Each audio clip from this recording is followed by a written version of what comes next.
بہجت الاسرار جو حضور غوث پاک رحمۃ اللہ تعالی علیہ کی سیرت پر لکھی گئی بہت معتبر کتاب ہے۔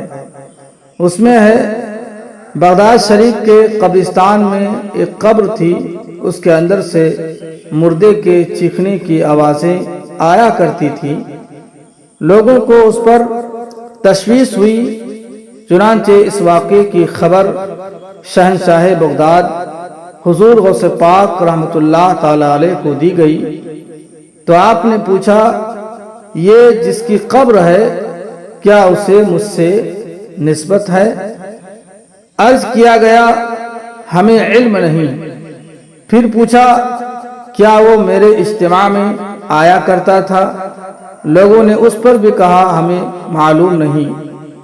پوچھا، کیا اس قبر والے نے کبھی میرے ساتھ نماز پڑھی ہے؟ اس پر بھی لا علم کا اظہار کیا گیا۔ اب حضور غوث پاک رحمت اللہ تعالی علیہ نے آنکھیں بند کی اور سر مبارک جھکا لیا۔ اچانک آپ کے چہرے پر جلال کے آثار ظاہر ہوئے۔ آپ نے سر مبارک اٹھایا اور فرمایا، اس مراقبے کے ذریعے مجھے خبر ہوئی کہ اس شخص نے میری زیارت بھی کی ہے، مجھ سے حسن ظن بھی رکھتا تھا اور مجھ سے محبت بھی کرتا تھا۔ میرے ساتھ اس نسبت کی وجہ سے اس پر رحم کر دیا گیا۔ راوی کہتے ہیں، اس دن کے بعد سے اس قبر سے آوازیں آنا بند ہو گئی۔ البتہ کسی کے دل میں وسوسہ بھی آ سکتا ہے کہ بندہ گنہگار تھا، صرف غوث پاک رحمت اللہ تعالی علیہ کی محبت کے سبب کیسے بخشش ہو گئی؟ تو سنو، اللہ تبارک و تعالی کلام بلاغت میں ارشاد فرماتا ہے، یا ایھا الذین آمنوا اتقوا اللہ وکونوا مع الصادقین، کہ اے ایمان والو اللہ سے ڈرو اور سچوں کے ساتھ ہو جاؤ۔ تو اس آیت کریمہ میں دیکھیں، ایمان والا کہہ کر مخاطب کیا گیا، پھر تقوی اختیار کرنے کا حکم فرمایا، اس کے بعد فرمایا سچوں کے ساتھ ہو جاؤ۔ سوال یہ ہے کہ جب ایمان بھی مل گیا، تقوی بھی اختیار کر لیا، اب سچوں کے ساتھ کی ضرورت ہی کیا ہے؟ مشہور مفسر قرآن مفتی احمد یار خان عیمی رحمت اللہ تعالی علیہ اس کی وضاحت کرتے ہوئے لکھتے ہیں کہ سچوں کے ساتھ رہنے کی ایک حکمت یہ ہے کہ جو شخص جو خوش نصیب ان سچوں کے ساتھ ہوگا، اس کی بھی زیادہ تحقیر نہیں ہوگی، زیادہ سخت حساب نہیں لیا جائے گا، بلکہ ان سچوں کی نسبت کے سبب بخشش نصیب ہو جائے گی۔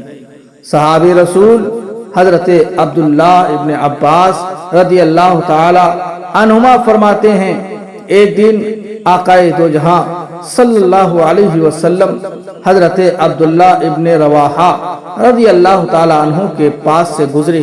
اس وقت حضرت عبداللہ ابن رواحہ رضی اللہ تعالی عنہ صحابہ کرام رضی اللہ عنہم کے درمیان بیان فرما رہے تھے کہ نبی اکرم صلی اللہ علیہ وسلم نے یہ دیکھ کر خوشی سے فرمایا، جب تمہارا کوئی گروہ بیٹھتا ہے تو اس کے ساتھ اتنی ہی تعداد میں فرشتے بھی بیٹھ جاتے ہیں۔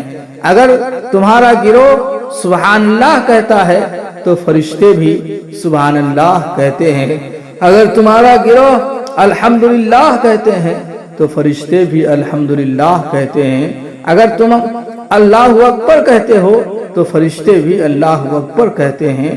پھر وہ فرشتے اپنے رب کی بارگاہ میں حاضر ہو جاتے ہیں، حالانکہ اللہ تبارک و تعالی ان سے زیادہ جاننے والا ہے۔